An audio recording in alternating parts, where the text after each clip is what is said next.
buksan niyang pinto. And yun na nga. Pasok na ulit tayo mga sir. Welcome back dito sa ating official Filipino coverage of Epic League. Dito lang yan. Epic_luponwxc. Game 2. The best of 3 series between Navi and OG. With OG taking the first game. Samahan nyo kami. Kami magiging caster nyo for this game.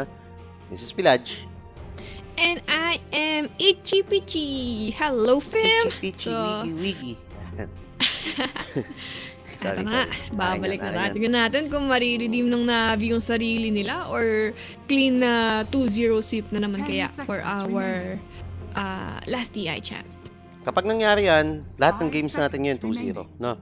Yung kinas ni JB sa Division 2, I think that was Error and Alliance, 2-0. Ganda rin daw nung game na yun. Sabi ni Mike sa akin kanina, tsaka ni JB, naririnig ko si JB. And then, of course, yung before this series, 2-0 din. And tingnan natin ito. Right? And syempre, before we proceed sa ating draft, guys, register na kayo. Use our code luponwxc sa pnxbet.com para makataya kayo. Chat natin. Ang laman lang lagi niyan is yung mga bet nila para makasali kayo dyan sa diskusyon nila. Ay mag-register na nga po kayo. Use our code luponwxc. Voucher codes, PM ko yung nick page para ma-forward sa inyo yung link ng ating trusted sellers. And syempre, dating gawi. Yon. Ang Enervon Active natin, guys, with multivitamins, minerals, ginseng, royal jelly. You guys try it. And you'll feel the difference. And syempre, ang wala ako, ang The Armory merch. Ayan. PM nyo lang po yung The Armory page doon sa Facebook kung gusto nyo mag-inquire, mabili, or whatsoever. Ayan, The Armory. And syempre, available na rin siya sa Shopee. So, go ahead and grab your Lupon merchandise. Paalala ko lang, gising pa si Boss Alo. Nakita ko kanina dyan sa hallway. Baka nanonood din yun. Ha? Baka nanonood. Ikaw na balang bumulong. Para meron ka na rin itong triple black. O kaya yung panda. Piling ko bagay sa yung panda. Ay, hindi Diba, pinost ni Kuya Reb yung stream na, yung promotion for the sa Lupon. Tapos tatag ko si Kuya Lo. Kuya Lo, di ako naka-uniform. Yang. Tama. Pwede yan. And syempre, hindi natin pala pwedeng kalimutan ng Wendy's. Ayan. Try their new steakhouse burger by calling 8533-43. Available yan until 3 a.m. And syempre, grab food and food panda. Alright. So, ayun na. Let's go into the draft with Navi changing their strat with the life stealer. But still, they're going to pick Lina and Undying as their first 3. While OG, sila naman ang magpapakitang gilas with the 7. And again, Ishi, kakasabi mo lang kanina, wala kayong kadala-dala. Why give IO to OG? Especially kay Notate. Diba? Sinabambinan nila. Ay. Pero hindi ka ban-ban din naman talaga kasi yung Morphling eh. Sack sa Shadow Shaman? Okay to. Ang hirap kasi like, the OG, like, ayaw mo rin yung ayaw sa kanila. They also love Omni Knight. So, kumbaga, pick your poison na lang talaga eh. Yeah. Pero ito, comfort hero ni General. Diba? Kanina sabi ko nga, nung una pa lang, I don't like the Void Spirit with General playing it. Diba? Pwede nilang i-mid yun, then they just pick an off-laner, but still, they've decided to play General. Or play Void Spirit with General. Pero ito, basic of basics, diba? Na hero, ito na naman tayo. Medyo na-appreciate ko talaga yung ganito eh. With the simple heroes, diba? Sobrang daling gamitin. Pero kapag pro player yung gumagamit is nagmumukhang ano mo yun, top tier hero. Diba? Kung ikukumpara mo yan sa mga Earth Spirit, mga ganun, Tiny, Position 4. Pero ito, Shadow Shaman. Diba? I haven't seen this hero in forever. Yeah, yun nga eh, 'di ba? Yung Crystal Maiden na bati natin. Pero naggumamit sila na, I think si Insane ata kanina. Nag-Crystal Maiden. Nag-Crystal Maiden kanina. But Shadow Shaman. I kinda understand Crystal Maiden. Pero Shadow Shaman? Di ba? May question mark eh. And, parang ang squishy ng heroes dito ng OG ah. I guess, ano to? kasi wala, kung mapapansin mo, Shackles. sino ba makaka-cancel ng shackles, di ba? Wala namang gano, like yung Light Strike Array, maybe, and then yung Spear from Mars. Yeah, yung dalawa lang. Yun lang yung pwedeng kumancel ng ni Shaman. So I guess maybe they picked a hero, and also yung push. I guess OG wanted to end this game early. They want to push with the Serpent Wards, and then Pugna. That's why they wombo combo this hero. Maybe? We don't know. And ewan ko parang siguro sa team fight, ang hirap kasi may Sven ka na alam mong papalo di ba? And then Decrepify, syempre. Ano ka mahina, hindi tatama physical mo dyan di ba? Iniisip ko na yes, nandun tayo sa push, Magic Burst is there from the blast, and then of course, Aether Shock. Well, yung mga ganyan hindi maganda nga rin pala yan, di ba? Yung bibigyan mo ng buhay si Ayo, so like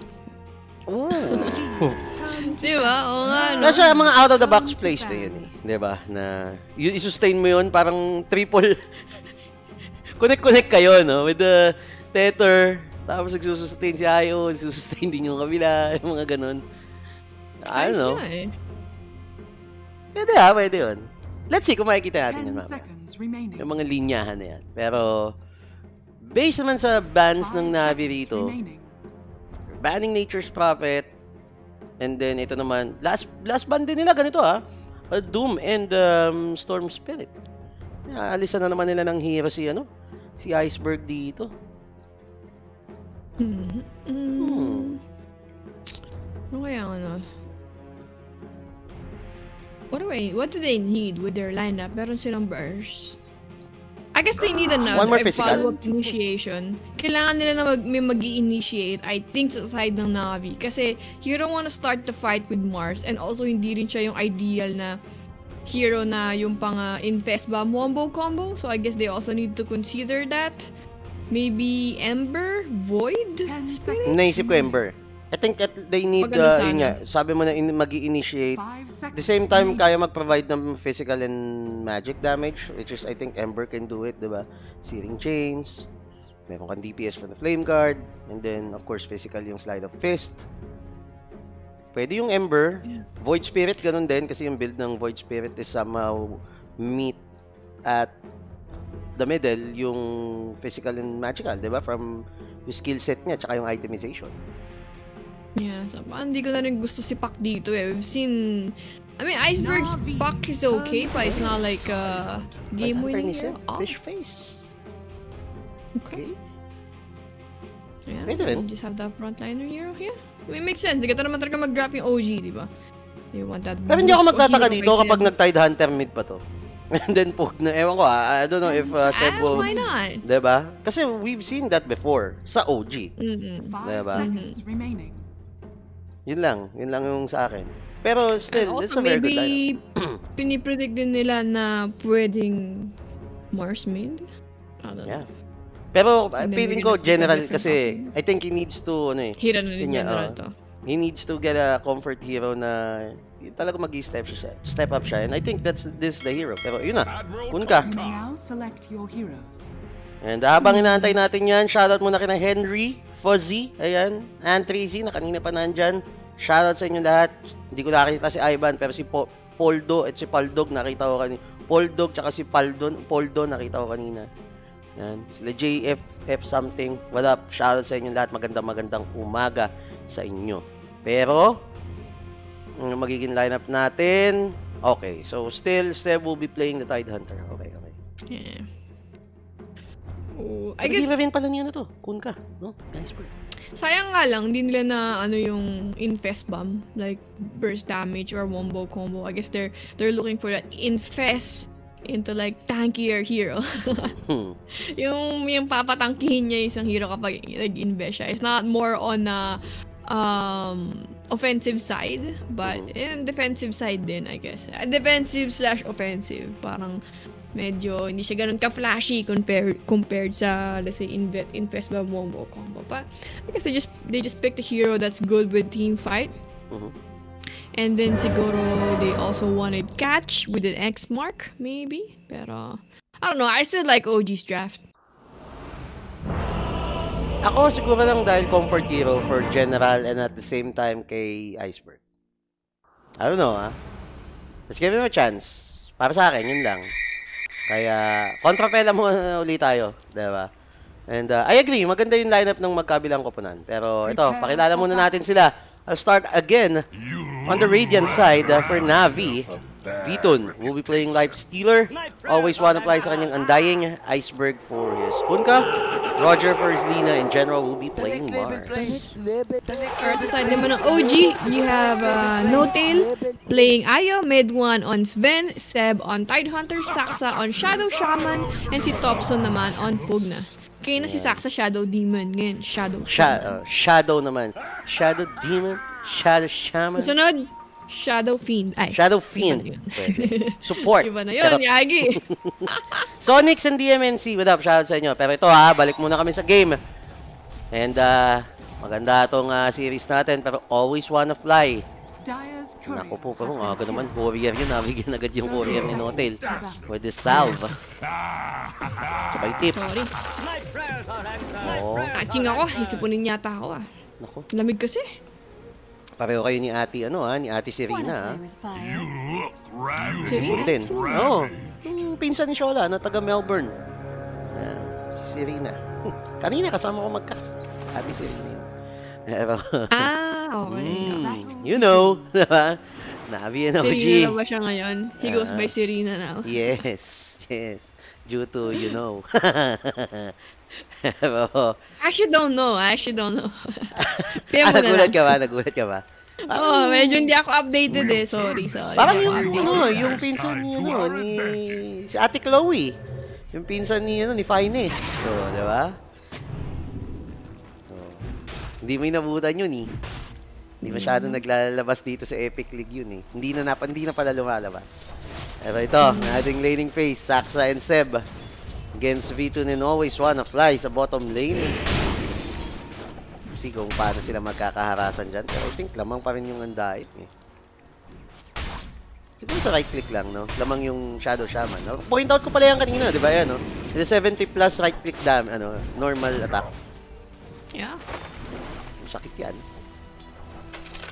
Mahirap din kasi execute yan eh. Si Shadow Shaman. Na hero. Looks basic, no? Pero...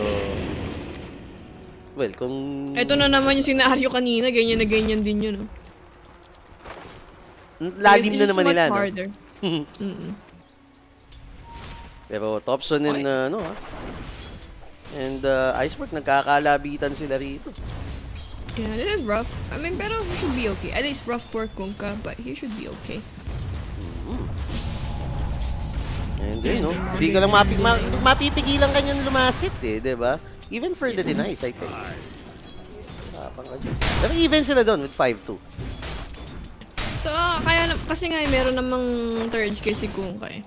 So, yung splash niya. So, basta hindi lang siya tag ito yung aalis sa lane ng matagal. Hindi na mapupush agad dito ni Pug na yung Tore. Kasi may pang wave clear din naman siya ng creeps. Yeah.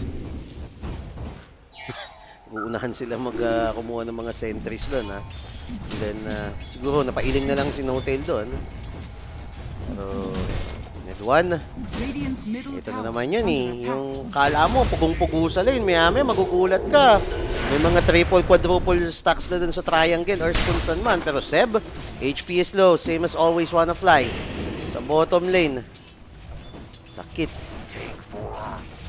Yeah, but Life Stealer should be able to sustain later on. Pero sa ngayon, hindi. Medyo masakit nga yan yung ni Tidehunter plus yung right click ni Shaman. Ayan. Diba? Compliments eh, no? Yung Anchor Smash, I think may minus armor ba? Minus armor, diba? Nang ilan ba? Malaki rin ng minus armor. Ito, attack naman. Yung Gash. Yung Gash yung may minus armor niya ata. Ay pala, yung Gash. Pero mid 1, nakabibigyan dito. Sorry sa akin yun. Pero napalandra siya dun sa puno. But still, No-Tail, isusustain lang yan. Alagang-alaga pa rin. Yeah, pero ang ganda kasi ng ginagawa dito ng OG. Like, kita mo yung creep equilibrium. Like, they're maintaining it on the side ng Tidehunter or ni Zeb. So, like, he's farming freely. Hindi rin makadive ng sobra-sobra dito si V-Tune because, you know, he doesn't want to get out of position just in case may mag-rotate na pugna, you know, things like that. Kaya, nakikita na natin, nagiging successful lagi yung lane ni Zeb, eh. Well, at least on the first game and etong game na to. Kasi ang galing nila mag-control ng creep wave, yung mga pull, and yung mga disruption ng pool disrupt niya yung pool ng undying, things like that. So, kumbaga, kaya, ang yaman din talaga ni Zeb. And even dun sa top lane, di ba? I don't see the flow of the creeps na lumalampas siya dun sa, ano, or napupunta siya sa side nung tier 1 top tower. Di ba? Hindi lumalampas. Lagi lang silang nandun sa may 3 lines. Kaya, no, tama yung sinabi. Dito sa mid lane lang, medyo syempre, since middle yan, diba, nakikita natin umaangos ng onte. Ayan, ito, mga ganito kalalim kasi nakakaabulan sila. Your Stormhammer and then the right click damage from Notel. One more, hindi pa abot yun because of the LSA. So, okay, sige. Balik muna ulit tayo sa lane natin. I don't know, they love this lane na pick, itong Navi, but I just can't seem to... Pero? Ito, saksa. Delikado yung Shadow Shaman dito and Viton will be drawing the first blood. And, syempre, that first blood is brought to you by pnxbet. Mga sir, register and use our code luponwxc. Makabet kayo sa esports, sports, and online casino. Then don't forget ang ating hashtag, bet responsibly. Yeah. Ito na. So, ayan. Shoutout ko lang si Anezi, ayan, saka si CJ. Ayan, from si Jags. Yeah, from Toronto. Shoutout mo naman ako kay Drake. With the North, pero Thompson, naku, nagkaroon ng life drain, mamamatay na yun, nabuhay pa. Ang Saksa, sobrang aggressive ni Saksa dito Ayun, nakita niya na siguro yung umangat. Diba, hindi nalampas, hindi nalampas sa may sa light side or radiant side yung yung mga creeps dun sa top, diba? Magaling sila mag-control. Kasi din, kasi may Lina eh. So si Lina, diba, yung i-spam niya ng skills, tinatamaan din yung creeps. Pero yun lang, ang ganda nun shackle shot. Shackle shot tuloy. Shackle. Shackles pala, sorry, shackle shot. Again, we haven't seen, Shadow Shaman sa kaya akala ko shackle shot. Sorry. Ganda na setup ng shackles. Yeah? Tsaka, I think around this time din yata nangyari yun, di ba? Yung nag-rotate si Saksa, pero Seb! Nabigyan, mukhang Calamares ang aabutin niya dun. Calamari. 2-1 in favor of Navi. So, ito, rotations. Andito na rin si Iceberg. Hindi rin umaalis dito itong si Lina. Same as Saksa. I think gaganunin na ata uli nila. Ito na. Kakapit ba? Hop. Yung courier ata. Nance A, shout out. Kasi parang mahirap din yung Lina na position 4 kung papansin mo. Like, he's not a hero that rotates. Kumbaga, it heavily focuses on laning phase, yung harassment sa laning phase. Kaya yung mga gantong klaseng rotation, kita mo si Saksa nagawa siya. Like, he's trying to make space, he's trying to help out Thompson sa mid lane. You know, they're putting a lot of pressure. Whereas si Lina kapag nag-rotate, like, anong setup mo? Maybe you can set it up with the X mark, pero he's not like an offlaner na, let's say, tiny na, uy, may avalanche toss na kailangan mo iwasan, or like the snowball shard coming from Tuskar, yung mga ganong klaseng bagay, di ba? Guys, wait lang Hindi kami nagmumove ng camera. Baka mahilo kayo. But anyways, yeah. Ayan. Magpapaikot-ikot sila. Ikot-ikot lang. Nahilo nga ako. Hindi nga ako nakatingin Hindi ako nakatingin. Okay na ba? Tumigil na ba? Ayan, okay na. Sabi dito ni Anezi, bakit pinili yung Tide? Di ba durog yung Tide sa Undying Live Stealer? I mean, for sure, any strength hero naman is gonna be annoying versus Undying. Pero kasi they want a tankier hero na, let's say, magko-frontline sa kanila, and also they love that teamfight hero sa side ng OG. Pero ito na naman, plus the shackle again, pero hindi ata aabot. Naku, ng X-Marks na spot, tumama pa yung Ghost Ship, but no tail. He's there to sustain Thompson and hindi ata enough. Yung sustain ni No-Tail. So nabigyan si Thompson doon, medyo umasim. Gusto ko magsalita pero na-atching ako, wait lang. Sige lang, hold your thought, diba? And ito, always wanna play in Sev. Wala pang ano to eh. Pang Kraken to eh. Pero Tombstone, ibabagsak dito ni Always Wanna Fly. Vito ni Sir as well. Naku, hindi ata in-expect ni Seb yun. Mahaba-habang lakaran eto. And hindi rin ata siya mag-TTP, ha? Hindi lumabas. Kainis. Nabitin. Andun lang. Nakakainis yun eh. Pero, bigam nakakainis. Ayan na nga. Grabe yun, ha? Nasa isip niya ni Seb doon. Saka ano eh, hindi kasi kanina pa rin umalis si Saksa dun sa lane. But I guess, you cannot blame Saksa since wala na siyang gagawin dun sa bottom lane. Hindi niya na kayang mag-lane. He's not gonna do much against the Undying and the Life Stealer wombo combo. Si Seb din, baka mag-jungle na rin to soon. So, I guess that's why they're bringing the pressure mid lane. Kasi off lane is kinda dead lane, top lane, okay naman yung farm dito ni Sven, but the fact is they're putting pressure on this mid lane. They're making Navi react doon sa rotation ni Saksa. It's only Saksa, guys. It's only Saksa. It's one hero. Forcing 3 sa side ng Navi. Maybe 4. Nandito na rin dito si Mars. And I think si No-Tail is nag-rotate lang siya sa mid kanina just to save or sustain mid 1. Though they failed, pero 'di ba? Siya pa rin yung nag-rotate, iisa lang, 'di ba? Unlike them na they're focusing on the mid, which is yun yung napansin mo. And mid 1 popping up his God Strength to at least chip away some HP dun sa kanilang tower. This force of reaction na ginagawa ng OG is sobrang ganda. Kita mo, kanina pa si Saksa, like she's been here like 3-4 minutes, 5 minutes pa lang.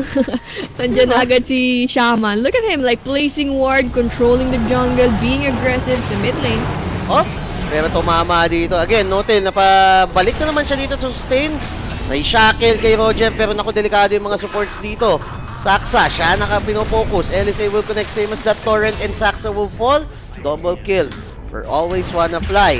Mantalan dito sa top lane, mid 1. Na-Spear of Mars naman siya dun sa may puno. Wala akong pake. Lalasit pa rin ako. This mid lane every time sa side ng OG seems to be like the attention. Like laging si Thompson is always the center of attention. Like early game, it's either they're always killing Thompson or like Thompson making the play. It's always something happening sa mid lane ng OG, where si Seb, you know, he's chilling, he's jungling on the side lane, maybe magro-rotate siya kapag may nakikita kill.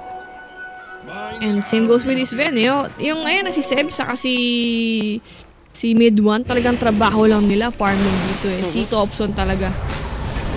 Naku, wala silang pang-cancel. Savage mo. Pero hindi siya nakuha. But No-Tail, nabigyan doon si General. I think that was on the top lane. Yeah. Nakakommit ba yung Coliseum? Yung Mars, ultimate. Yung ring of blood. Yeah. Looks like it. Kasi kanina pa nag-level 6 si Mars, pero ngayon lang niya nagamit yung ulti niya. I think. Pero, ito na lang pinangka-counter niya lagi rito eh. Every time nagagamit ng life drain, merong ghost ship. Another life drain with a decrep, pero mapuputol yun. But there's a sustain coming in from the Undying. So weird. Saksa, dropping up his wards. Naku, saglit lang yan. Medyo hindi yata.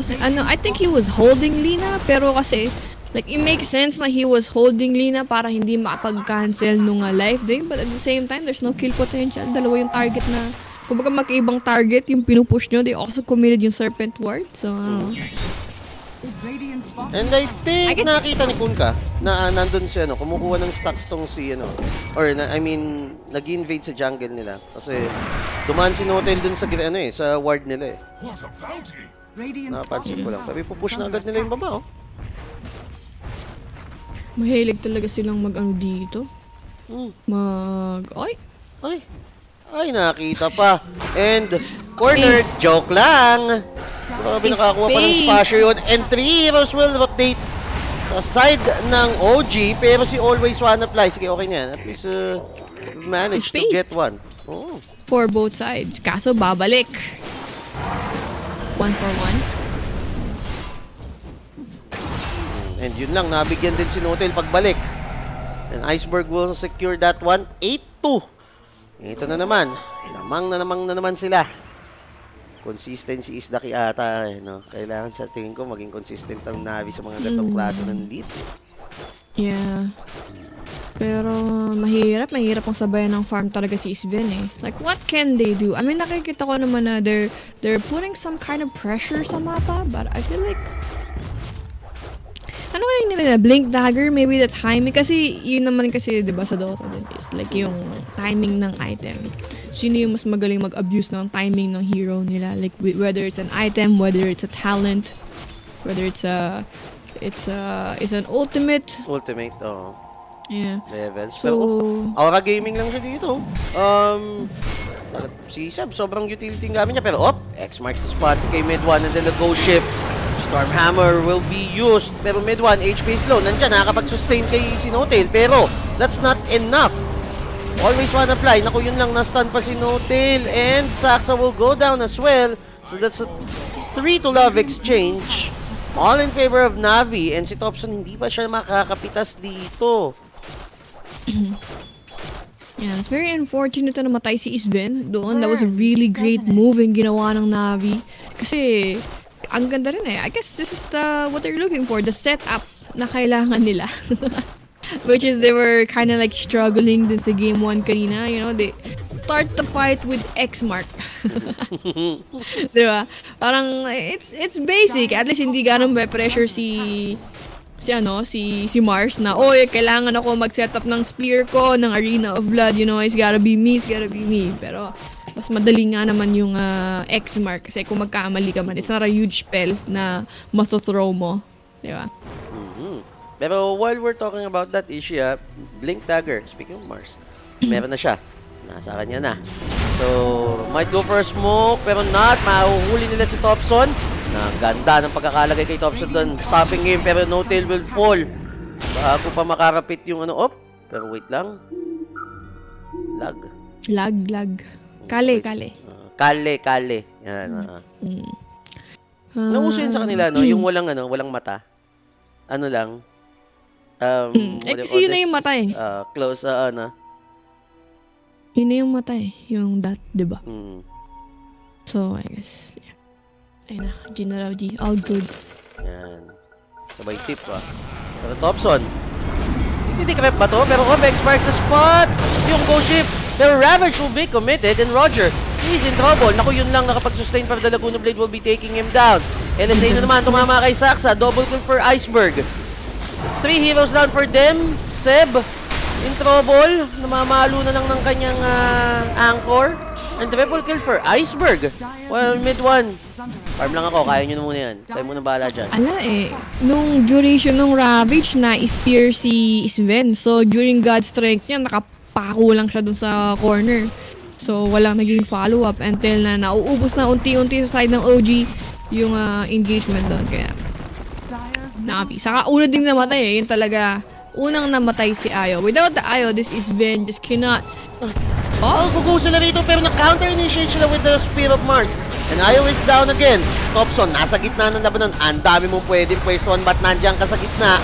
Pero Roger, siya nung live drain doon. Nakakulong pa nung Serpent Wards. So, Tanawan, Batangas muna yung Serpent Wards. Iceberg, let's see.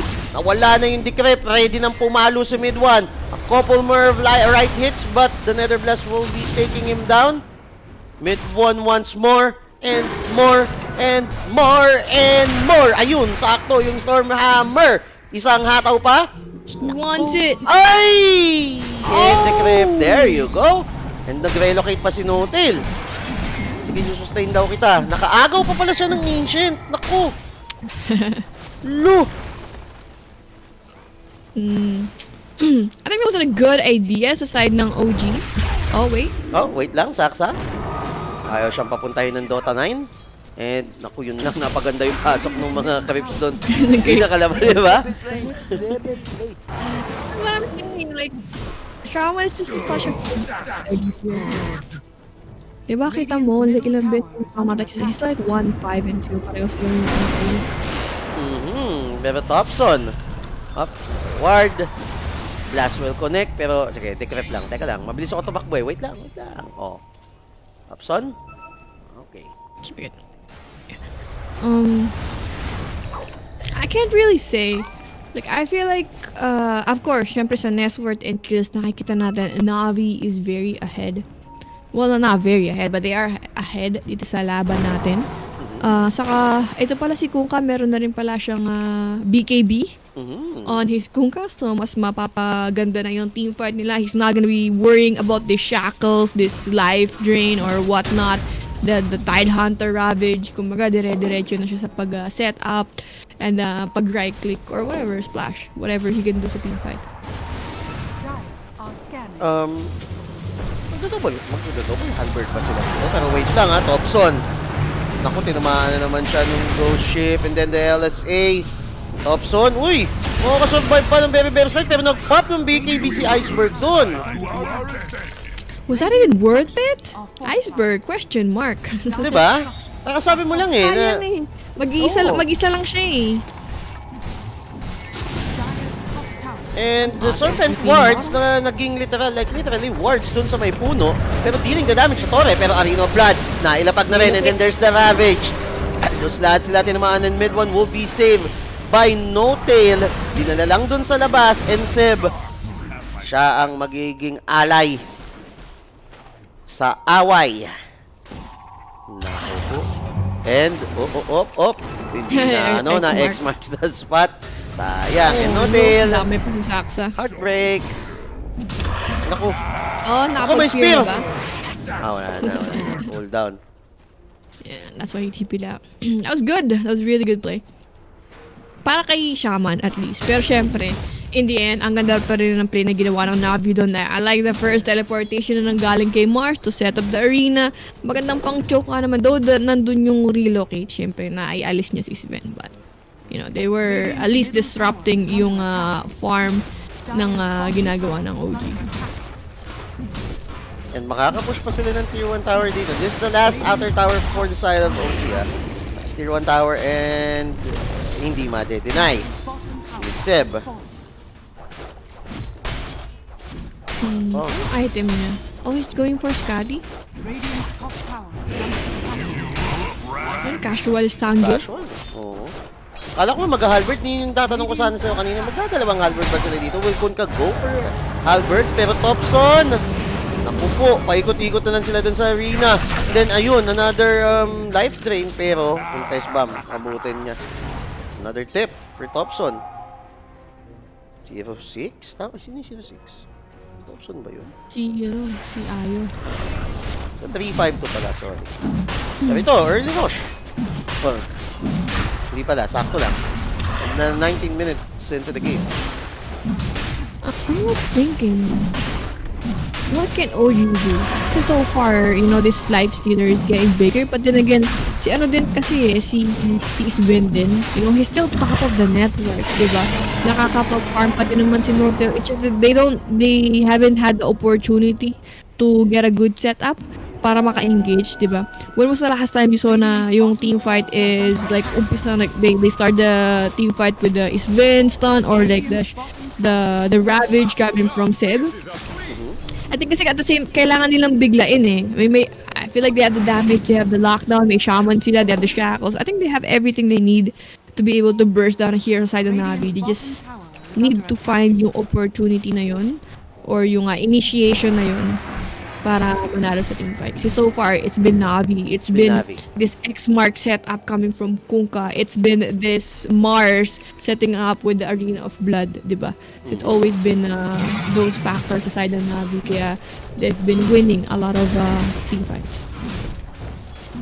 Speaking of, ayan nga, 21-5. Pero itong 4K gold lead na to, this is a bit small for, mag-relocate na rin pala sila. Bit small for them, pero uy, Ravage, pero Saksa, una mabibigyan, Roger. Naku, yun lang, natigil yung live drain dun sa taas. LSA will connect and Aegis. Napapala agad at pinagahataw ngayon ni mid-1 eton si Vitun.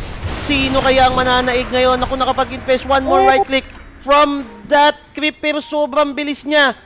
At sinong mas mabilis? Tignan natin. Story! Hindi umabot yung I-store mamaya. Cancel mo. Grabe naman yun. Ayun. And mukhang mabibiktima pa naman yung pag-ibig etong si Seb. But there's a decrep. General is here as well. Boxing out Thompson. Thompson needs to go back. Pero yun, naging crater. At bumalik dito si Mid-1. Kahit walang guns, nagpapalag siya dito. General with the shackle. And meron pang kasama ang live drain doon. And hindi umabot. Even the right click damage but the sustain. Coming in from the Undying. At ikaw, makulit ka. O sige, kami na lang ang babangkay sa'yo. Pero right after that, OG went for the 5-man smoke. Isa pa ata sila. Oh, it's him. Na-break yung smoke. It's so weird sa side ng Navi kasi it looks like they wanted to fight again, right? But if you look at Iceberg, he was nowhere near the engagement. He was farming mid. So, ewan ko lang kung anong communication nangyari doon. Pero Roger. By relocate Stormhammer, but there's a Yule Scepter. Arena of Blood set up. Pero Mid-1 na ilagay siya doon sa pader. Thompson man sa labas. Nako po, pero nakapitan nila si Iceberg. There's a blast. Tingnan natin. Noted, dire-diretso lang. Pero babalik na ako. Kayo na munang bahala dyan. Seb, okay lang bang maiwan ka, Seb? O sige, okay lang naman. And LSA, lahat binigay. Pati pangarap sa buhay. Seb will fall.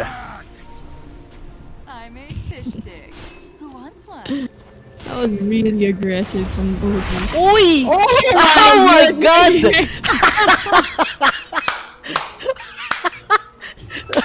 So wasted. That's so deep. Mapapa. Saj ka na lang talaga. Sabi na, Shadow Shaman is missing. Piniping nila. Nag-re-smoke sila. Oo, Shadow Shaman. Nagtitipi si Saxe. Nag-re-smoke sila. Like level 3. Ay! Ang ganda na sana ng pwesto ni Thompson, but the tombstone will be dropped and Thompson will fall. Pero dito naman sa kabilang side, Mid-1 with his God strength, and kaso nag-40. Sige, neutral na lang tayo. Baka may stack dito. Is he planning to make a trade? Maybe? Pero wala ng tier 2 tower sa baba yung yung, bumalik yung bumalik si Iceberg. Yun lang nag-TP para mamatay. What are you doing, my friend, mi amigo? And Mid-1. Naku, inayari siya ni Viton dito. Ang sakit. And, huwag ka na mag-TP. Ako nang bahala. Relocate na lang. Sige, live steal ka dyan. Grabe naman yun. You remember the time when yung pwede mo timingin yung relocate tapos mag-TP ka? Babalik, diba? That's so OP. Sobrang OP nun. Ang huli ko atang nakitang gumanon is I'm not sure kung si Ice ng China. Kasi diba may Ice. Sa kanya ko ata nakitang ginawa. Pero Thompson, yun lang. Nabigyan siya dito sa mid. And monster kill for Viton. Ano na yan? Hindi pala unstoppable. Ang hirap na. The Super RJ, what up? Shoutout sa'yo and Fuzzy. Yan. Miguel or si Miggy. What is up? Good morning. Pero 25 minutes in. Daedalus. Seb na naman. Favorite talaga ni Viton. Oy, Arena of Blood. And darating din si Viton dito. Ikaw nang bahalang umatngat dyan sa free calamari dito sa bottom lane. And Seb will fall. Now, Viton is on a godlike streak. I think this is what OG does. There's no way na nako-caught out of position yung si Seb dito. I think what Seb is doing, he's forcing Navi to react to him sa bottom lane para makapag-farm pa yung OG. Yung the rest of OG's map. Patay ka na naman. Nang kalaban-laban doon. Even Iceberg, hindi niya siya kailangan doon eh. Relocate? Planning. We're just spreading the map. I think OG is really good at this. Yung spreading the map, finding farm, sacrificing a couple of pawns para yumaman yung king nila, which is etong si Mid-1 on this scenario, yung Sven nila. Kasi kita mo si Mid-1, he's 2-1 and 2. Like, he's not killing a lot of hero, but at the same time, hindi rin siya namamatay. So, kaya he's still there sa top net worth natin. Kahit mapatay yan, pwede bumalik yan with makakapag-buyback pa tayo na sobrang yaman. Ano ads pala si Iceberg?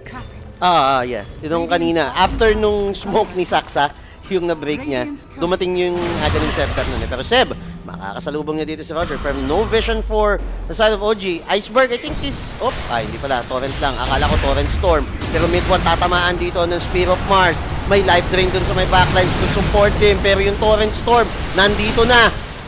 Ruining the position of OG. But Iceberg will be left alone. And that's a 1,500 critical coming in from mid 1. Now on a killing spree. Does he have a dagger? Or alam niya na nandiyan si Always Wanna Fly. Hindi. Ginawang manok. Yun lang.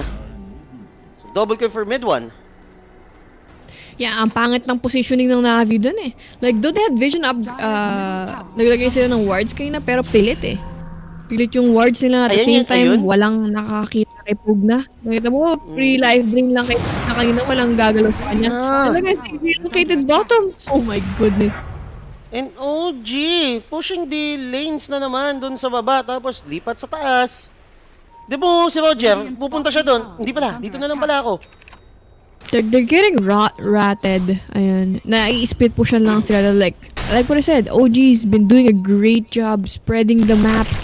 You know, kumbaga pinaghihiwalay-hiwalay nila yung kupunan ng Navi. Kasi kung mapapansin mo naman, individual heroes dito ng Navi, they're not that strong compared to like, you have the Shaman split pushing. Yes, he's not that strong, but he's really strong pushing. Like, at the same time, si Pugna, sobrang bilis niyang mag-clear ng creep wave, and then meron ka pang relocate na kaya na pang ina-abuse nitong Isabel and Ion. That's why. It's just annoying. It's just annoying. Hindi makadire-diretso yung Navi. And look at the net worth now. There's only 2K ahead sa net worth per as kanina. They're around 5K, 6K yata. No, yeah. I think the highest that I've seen was at 7K. And then right now, they're sitting at 2. Diba? And yun nga nabubuisit na, nasa baba tayo, nasa baba. Hindi magugulat ka. Meron naman nasa taas. Hindi pala. Balik tayo dun. So magpo-force na naman mag-wreck. Katulad ng ginagawa ko in mid 1. This God's Strength nun. Delikado na naman si Iceberg dito. He wants Iceberg. There's a Torrent Storm pero may BKB. Aray ko! Nalipat yung attention kay Roger pero yun lang. Pag-relocate out and iiwan dun si Thompson. So walang mamamatay sa side ng Navi. Once again, they're just spreading the map, forcing Navi to react. It's always like, yes, Navi was ahead for a long time, but yung OG, sila yung nagdidictate ng nagdidictate ng move na gagawin ng Navi. Instead na Navi dapat yung nagpe-pressure ng lane, dapat na kayo yung nagre-react sa mga movement natin. It's always the other way around. They're always reacting sa galaw na ginagawa ng OG dito sa mga rotations sa split push. Every time they're always being pressured. Parang anong nangyayari ngayon? Ito na naman yung sinasabi ko na linalaro mo yung laro ng OG. Sumusunod ka eh, di ba? Nagre-react ka. Pero ito, X marks the spot. Seb, hindi ko alam kung anong plano niya rin. Nagdo-drawing ata siya ng star. Uy, napatingin ako sa chat. Sabi nila si GH daw yung gumawa nun kay i7. Wala, hindi pala si Ice. Tawag dito. Yung relocate TP. What was I gonna say? Ito yung parang reference sa Hearthstone. I don't know if you guys play Hearthstone. Yung kumbaga may kalaban ka na dinadrag yung laban, and then you on the other hand, you have a timeline. So kailangan mo na mag-set up ng lethal. Where pag nakita mo yung Navi, parang hindi sila nag-set up ng okay, how are we going to win this game? It's always them, okay, we gotta defend, we gotta go here, we gotta go there. Wala silang, let's say, how are we going to end the game? Nag-iipon ng 10. Or malaking ano. Pero Iceberg, nag-pop ng BKB, 2, 3. Pero yung cheese na gamit agad. And di pa agad ng target. Grabe naman spray transfer yun. Pero the Ravage, hitting 4. And Note will not survive. Pero again, mid-wall with his God's Strength pop. Tingnan natin. Aray ko po. May kumigitlat ng green. And Roger, nabura! And triple kill for mid-one. He wants more. Sino susunod? Vitun? Ayan. Sige. Hataw.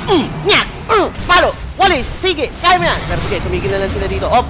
Makakabalik doon. And the stun! And naku po na pop! Ultra kill for mid-one! Sino yung nadamay niya si Roger? And he wants a rampage! General, nag-pop na lang siya ng kanyang ano rito ha? Yung kanyang kalasag. Pero Vitun and mid-one. Sige, teka, wala na akong God Strength. Dito na lang tayo. I don't need a rampage. I need a win. And set of racks ata ang makukuha pa ng OG. Pumapor pa sa kanila. No ages, no problem. Ishi. They had ages, they had everything they needed, pero wala silang parang gas sa Isben. And I think Isben was not the only problem. It's the sustain coming from the backside. Ang tagal nilang nira-right-click Isben, but they have ito na sinasabi ko, they don't have a hero that goes behind. They don't have that infest bomb that bursts down Pugna or si Ayo. Pero si Seb? And look at Seb, I think he's just buying time for Saksa to come. Ayun na, naging manok or pato, kung ano man yan, baka gansa. And go ship tatama. Pero still, mid 1, tinamaan ng Spear of Mars. Okay, mukhang kakalma muna tayo. Pero yun lang pa, si Always Wanna Fly nandito rin. And then i-pop, yung Torrent Storm. But, Always Wanna Fly ha. Iceberg naka ano na rin dito. BKB, let's see. Mid 1, may God Strength na naman. Aray! Nako! One more right click. Naku, natapilok. Dun sa may hagdanan, double kill yan for mid 1. Now on a godlike streak. Ang gulo-gulo ngayon dito sa may Radiant side. And look at Thompson sustaining mid 1. And lumipat na naman siya ng target. Change play target na naman dito. General Delicado. And he's down as well. 3 heroes are down. No buyback available for the side of Navi. Oh my god, this game. They just... And buyback will be committed naman kay Saksa. I think they want this one to end. May meme hammer na din. Meme hammer? Sino may meme hammer? I think that was Pugna? Yeah, Pugna. Ang tagal ng creeps. Asan na yung creeps? Eto na, umakit na. Sa baba. And, ito na naman. Sabayang pagbigkas na naman sila dito. Akala mo Stone Cold and the Rock, pero merong Ravage. Hitting Vitun and Roger. And no buyback for him. 80 seconds and counting. They will be taking this another set of packs in the mid lane.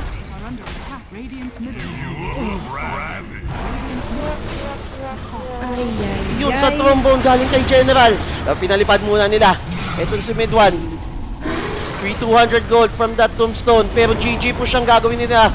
They're hitting the tier 4 towers. Alongside with that ward or the Mass Serpent wards. Pero ito, Torrent Storm na-pop na naman dito ni Iceberg and then his BKB. But the throne is exposed. Oh no! Nakapitan pa si Roger ng Lasma sa Dasma. Pinataw ng isa. Dalawa. Asan yun? Nakatago. Baka pwedeng tamaan ng clip yan. But Always Wanna Fly. Si Seb. Binalik nila. But still, OG will win. And GG will be called. Navi is out of the tournament. Good night, Irene. OG 2-0. Ang ganda. That's a really great performance. Grabe. Coming from OG.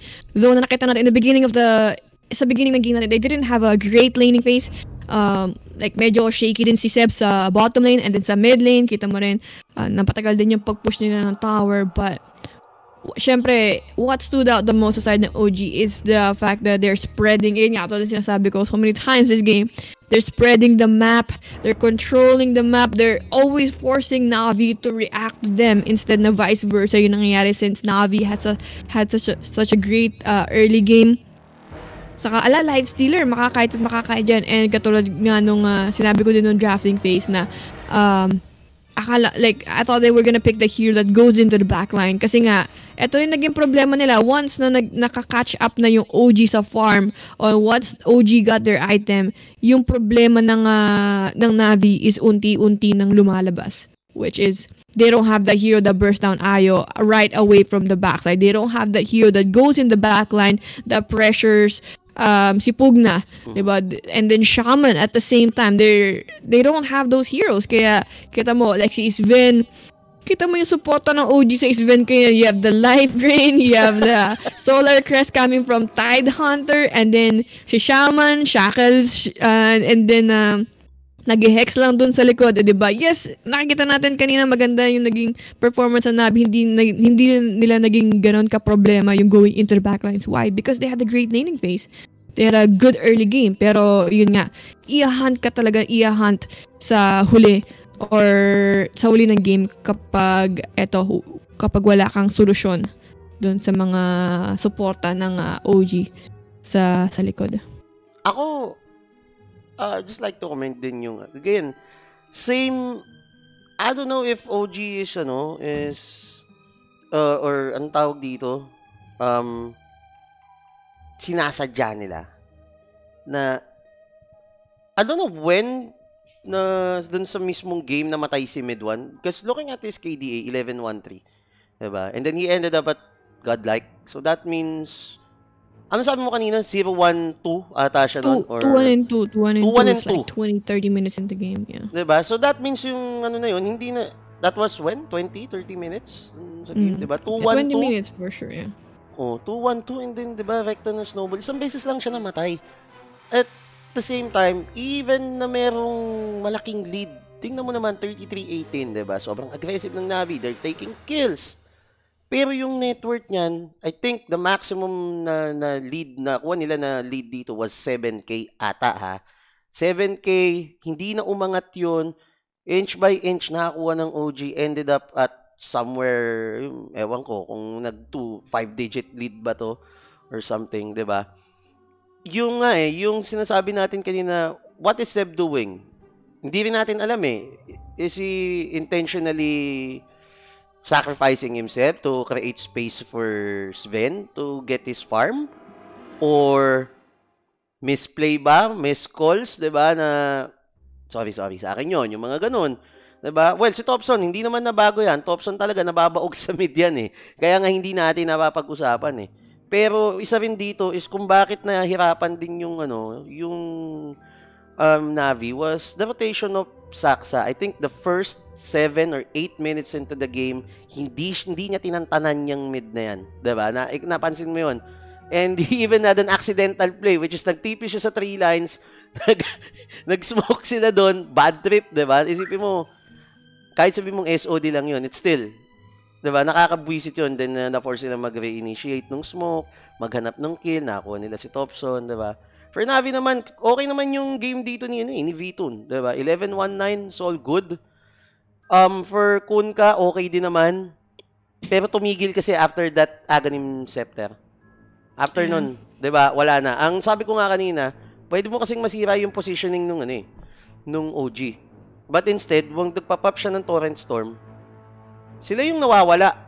And yung OG, nagpo-proceed lang. Parang, okay, may Torrent Storm dyan, aangat ako dyan, wala kaming pake. Diba? And then I'll set it up with the Ravage for Seb. Ganun lang Tapos, again, No-Tail. Alam na naman natin yung trabaho ni No-Tail. Diba? It's just going to sustain, and sustain. Even saves. Beautiful saves kanina from the Arena of Blood. Lalabas nga lang. Tapos yun nga, they're controlling the map. Diba? Sobra. Ewan ko. Just I don't know if it was just nature ng hero ng hindi mo rin masabi na dahil sa hero lang din ng Navi yun pero kasi ang ganda nung rotations nila, like they knew, okay, diba, they knew that Seb's lane was a dead lane, so anong ginawa nila, nag-pressure sila sa gitna instead. So like yung mga small mechanics lang na ginagawa nila yun, it adds up to like for them to catch up sa game. Na sabi nga, like, di ba, mahihirapan si Tidehunter sa lane, but since they created all the space that they needed, kaya nakabawi sila and they get to the point na, yun nga, mananalo na sila. Whereas sa side ng Navi, I feel like they were too passive. I felt like they should have used more of the Arena of Blood wombo combo for general. Like, I think,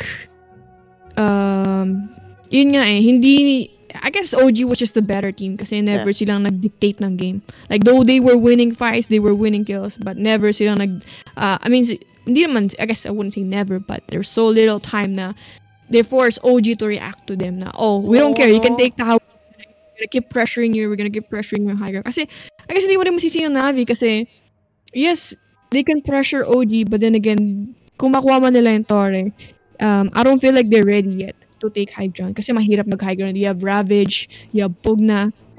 It's really hard to take that high ground. It's a really rough gameplay for the side of Navi. It's just to show you that OG was just the better team this game. Mas nauna pang nakakuha ng tier 2 tower and outpost yung OG kanina kasi si mid 1, di ba? Pinush din yung baba. But anyways, so that wraps up our coverage, mga Sep. Pero syempre, before we go, bigay ko lang yung ating schedule at our coverage will start dito sa Epic luponwxc, right? 8 p.m. We'll start at the Division 2, yung Gambit versus Live to Win.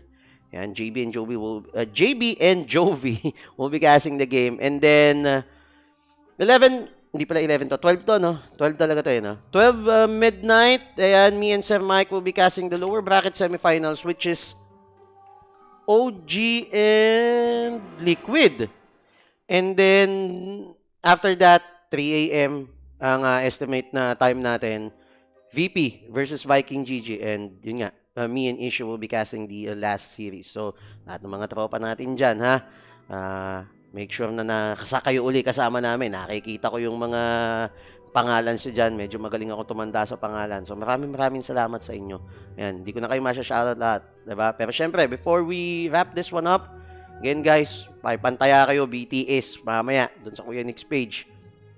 Register na kayo.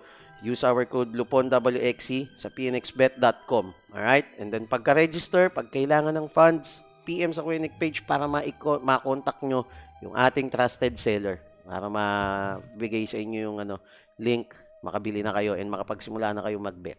Okay? And also, what else? Yes, and ano ba? Enervon Active, ayan. Shoutouts. And the Armory, Predator, and ang Wendy's. Akala ko ang wala ako. Ayun, saka ano pala, tag dito yung page ko, promote ko lang, sorry, medyo nag-space out ako. Yan, PM nyo po yung page ko. Follow nyo po ako sa page ko, fb.gg, EasyPeasy Gaming, or EasyPeasy, search nyo lang po sa kahit anong social media. That is me, Facebook, Twitter, Instagram, Kumu. Nag-stream din po ako sa Kumu. Abangan nyo ako doon, guys. Lahat yan, follow nyo, EasyPeasy. Sobrang daling hanapin. Pag may kapareho, scammer. Sigurado. Imposibleng hindi si Ishi yun eh. Talagang sa kanya lang yan. And sa akin naman, Nora in the Plan. Ayan, nandyan sa may title natin for my Facebook page. And hanapin nyo rin, Twitter, Instagram. Ako lang yan. I-accept ko kayong lahat. Okay? So maraming salamat sa inyo. This was a very good game. A game of 2-0s. Right off the bat until the last game. So, maaga pahinga natin ngayon. We'll save our energy for tomorrow. So, syempre, balik kayo bukas para makasama nyo kami ni Ishi. So, we'll wrap this one na. And again, maraming salamat sa nanood. Kami ang mga naging caster nyo for this series. This is Pilaj. And I'm Ishi. Kita tayo ulit bukas para sa Epic League dito sa Lupon WXC.